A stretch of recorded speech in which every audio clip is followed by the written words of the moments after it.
اگر ہم نے آج ڈر کے مارے بزدلی کی چوڑیاں پہن لیں تو ہماری نسلیں ظالموں سے کانپیں گی۔ جس کا کوئی خواب نہیں، اس کا کوئی مستقبل نہیں۔ اگر میں کبھی میدان جنگ میں پیٹھ دکھاؤں تو اللہ مجھے کسی ناسور کی شمشیر سے نیست و نابود کر دے۔ شکار جنگجوؤں کو زندہ رکھنے کا بہانہ ہوتا ہے۔ اللہ تعالیٰ کا حساب کتاب سب کے لیے یکساں ہے۔ حق کی راہ پر چلنے والوں کو میرا رب کبھی تنہا نہیں چھوڑتا۔ یہ دنیا کسی کی ہوئی ہے جو ہماری ہوگی؟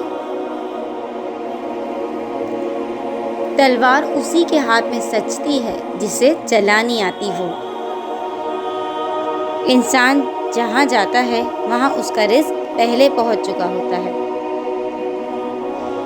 ہم یا تو غازی بنیں گے یا شہید، مگر ہماری تلواروں کی جھنکاریں ہزاروں سالوں تک سنائی دیں گی۔ آگ بہت خطرناک ہے، مگر ایک آگ کوئلہ بناتی ہے، جبکہ ایک آگ کندن بنا دیتی ہے۔ یہ ہونا اللہ تعالیٰ کی طرف سے لکھا ہوتا ہے۔ مسلمانوں کے دو ہی شوق ہوتے ہیں، جب اذان ہو جائے تو وہ مسجد کی طرف دوڑتا ہے، اور جب جنگ کا اعلان ہو جائے تو میدان جہاد کی طرف دوڑتا ہے۔